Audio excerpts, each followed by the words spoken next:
What's up, guys? Welcome to Daily Dose of Reddit. This is your host that is so close to being the Valkyrie Queen in God of War, Zach, and today's subreddit is r/IDontWorkHereLady. Alright, this story's called Night of the Living Karens! Tried to post before. I think, however, Reddit censored it because of my profession. A little about me. I am a CEO running 4 retail shops that cater to sporting goods that heavily focuses on hunting but is not limited to hunting. The Modelo virus panic had just kicked in. I put in a full 16 hours checking inventory, doing the billing and payroll. I decided to stop and shop for dinner at Walmart. I walk in wearing a black shirt that says, "My rights don't end where your feelings begin," with a Gadsden flag on it. On the back, I had a custom print done saying, "My rights are not up for negotiation until you give up your car with the number of people who die in car accidents and think of the children under it."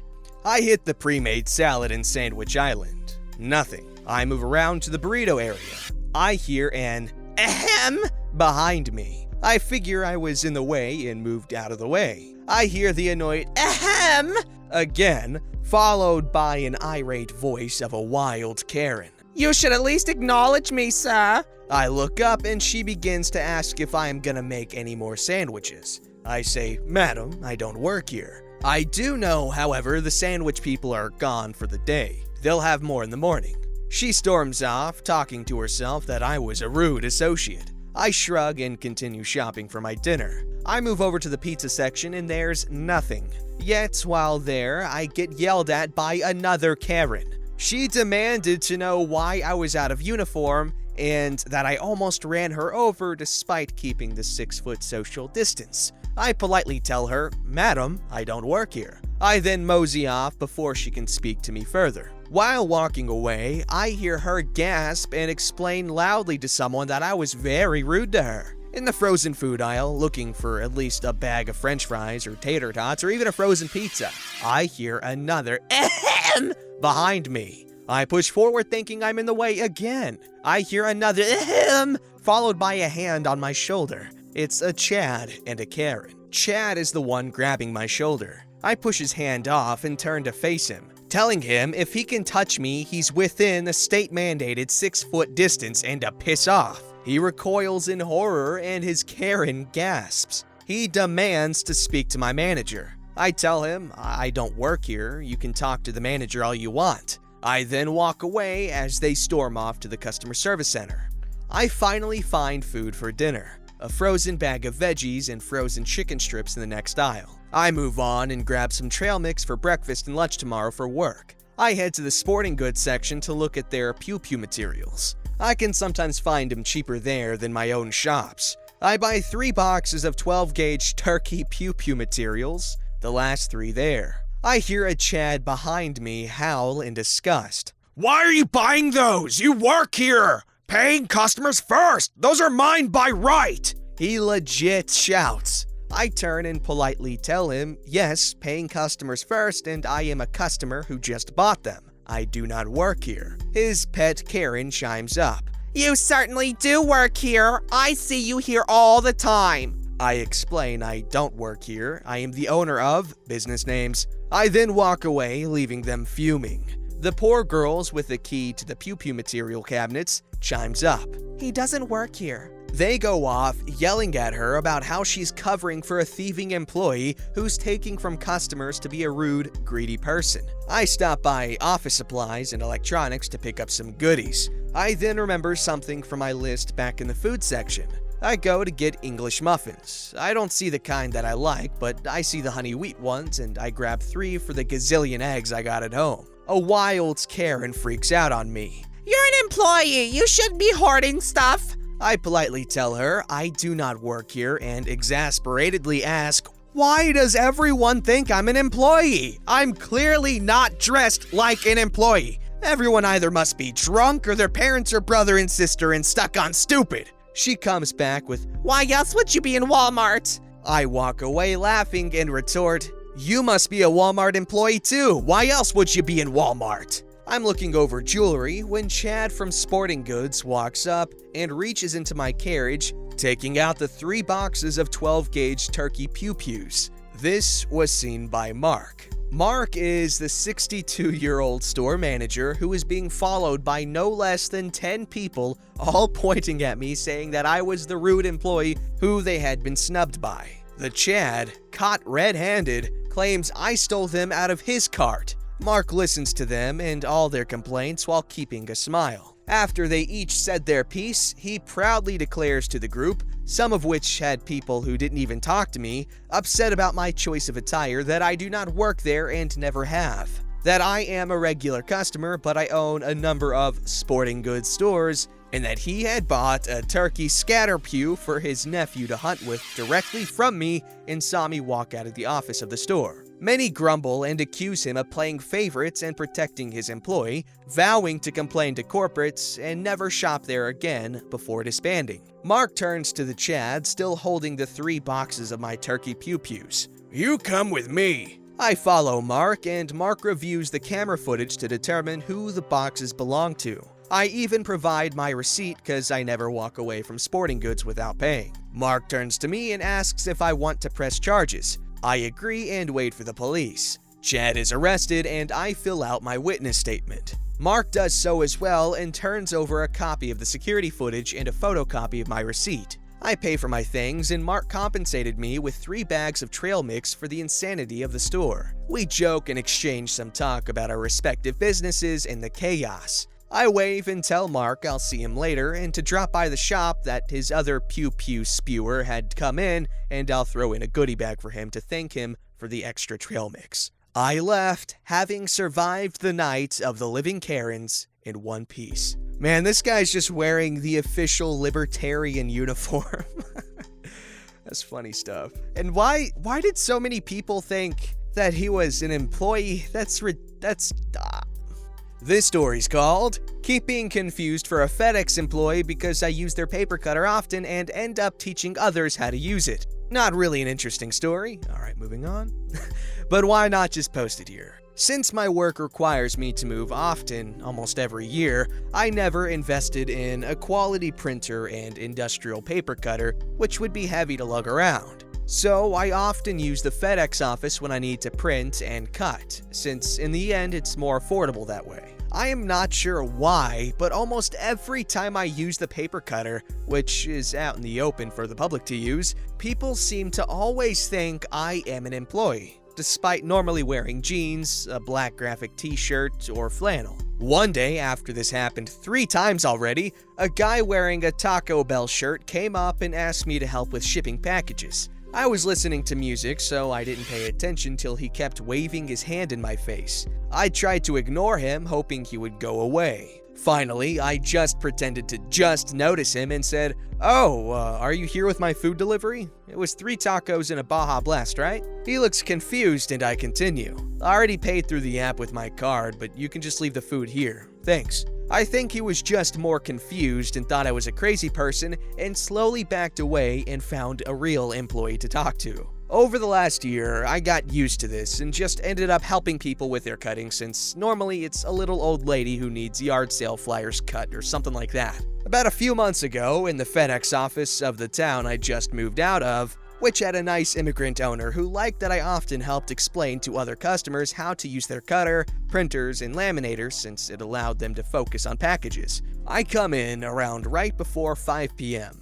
This location today closed at 7 p.m., but the employee, who was a college student, grumbled when I came in and noticed I was doing printing. He told me, "We're closing early today. I need to close up by 6 p.m.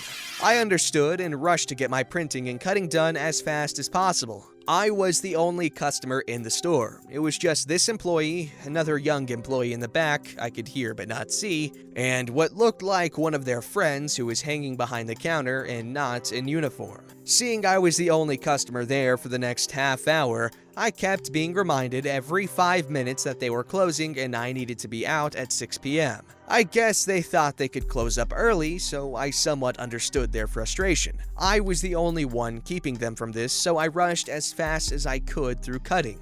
At about 5:30, an older lady came in and got a box of prints from the counter and realized they weren't cut, and thought she requested this. The employee told her it wasn't part of the service, they were closing soon, and wouldn't be able to do cutting in time, but there was a public cutter currently used by another customer, me, she could wait for. I guess he was trying to say I would hold her up, but there were 3 paper cutters and I was only using 1. I moved my stuff aside to give her space. I noticed her box was full of wedding invitations and she had trouble using the paper cutter and kept messing up her trashed ones. I decided to offer to help and cut some of her stuff. She was very grateful. After about every 10 sheets, I would slide the cut paper into the trash can on the side of the counter before doing more cuts. Soon the employee came and took the trash bag out. He didn't put a new bag in. Because I didn't want to make picking paper out of an unbagged bin a chore for him, I had to keep walking across the store to the only other trash can, which took up a lot of time. I got the lady's invites cut, and she thanked me and the store. I think she also assumed I was an employee, and left, and now I only had 10 minutes to finish my work.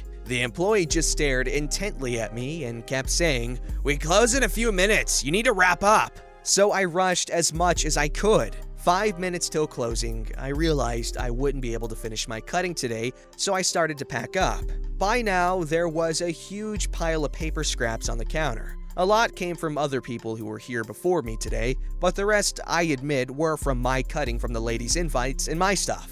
If there was a trash can I could slide the paper in, that would be easier. But not wanting to leave a mess, I tried to pick up as much scraps as I could and walked over to the trash bin about 3 times trying to clean up. Yes, much harder since little scraps kept falling through and I had to bend down to pick up. Finally, it was 6 p.m. and the employee yelled, "You need to go!" I was halfway to the trash can and really felt like I should have dropped it on the floor, but not wanting to be that guy, I placed it back on the paper cutter counter since it was closer than the trash can, got my stuff, and walked out. As soon as I left, the employee yelled for me. I thought he was calling me because I left my phone or to thank me for helping that lady earlier. He wore a more calm but with a fat face and said, "Really, man? You aren't gonna clean up your mess?" I was trying to. I always do when I come here, but you kept saying I needed to leave by 6 p.m. I was in the middle of cleaning up when you told me it was 6 and I needed to go. Sorry, I was just following your orders. Yeah, I am quiet-voiced and shy, so we weren't confrontational. But I just turned and left, shaking still since he was a foot taller than me. Not really an interesting event. I could understand why he was upset, but I was still annoyed he was treating me the entire time like I was delaying him from closing up early. At FedEx, that had specific hours. Then tried to play innocent, overworked employee when he tried to make me feel guilty for leaving a mess when he was the one who yelled at me to leave in the middle of cleaning up. I moved out of that town 2 weeks later, so I never had to deal with that store again. Something I've noticed with people is when you're always super nice to people, it's sort of the expectation. Obviously not all the time, people do appreciate niceness when it's unnecessary. However, as you can see, your niceness and patience and willingness to help others can and will be taken for granted. Now, of course, that's when you ask yourself, why are you being nice and helping others and trying to do the right thing? If it's because you want to make sure you're doing the right thing whenever you have the chance to, then stick to it, okay? You don't need people's validation. And if you're doing it just to be liked by others, well, that's not necessarily how you want to go about doing it, because people won't appreciate it and you'll be taken for granted, as I said, and as was demonstrated here. Again, not always, but there will be people that you meet that just are pains in the ass, or pain in the asses, something like that. Just don't let it get to you. Be good, be nice, and treat people as you would like to be treated. The golden rule, or one of the golden rules, depending on who you ask. This story's called, "I Don't Work Here, Lady, That's Why I Refuse Your Tip." Obligatory, it happened a while back. Out with a friend eating dinner at a restaurant. Friday night, and it was quite packed. I excused myself to go to the loo. On the way back, a lady stopped me. "My dear, would you mind showing me to the restrooms?" So I pointed her the way. She gripped my arm and asked if I could accompany her, as she's quite elderly with poor eyesight and sometimes lost her balance. I helped her throughout the process, down to assisting her in powdering her nose. She handed me a note. Quite a good sum, I would say, when we got out of the bathroom, to my utter confusion. I told her I don't work here, was just being courteous by helping her out. Her face went red. She started apologizing profusely. I laughed, said it's all good, and took her back to her table. When I called for the check by the end of the night, our server told us it has been taken care of by the elderly lady who's dining with her equally elderly husband. I swung by their table to thank her, and she gave me a hug. Yeah, lady, I don't work here, but that's okay. A little kindness never hurt anyone. Note to self, don't wear black blouse with black jeans to a restaurant where the server's uniform is an all black ensemble. Edit, woke up to many upvotes on this and 3 wholesome awards. You guys made my morning. Shared this as I think it's good to see good content, even if it's just a little kindness. Stay safe, everyone. Edit 2. Guys, these awards are marvelous. Thank you. Didn't know this would blow up this way, just wanted to share a memorable experience of a good interaction I had being mistaken for a server. Friend said I have a customer service face, the reason I usually get stopped a lot by people asking for directions or help. Haha! We be kinder to each other, okay? Stay safe, yo. I swear, stuff like this makes me want to cry. So wholesome and sweet. Don't forget to like, subscribe, and hit that bell to never miss an episode.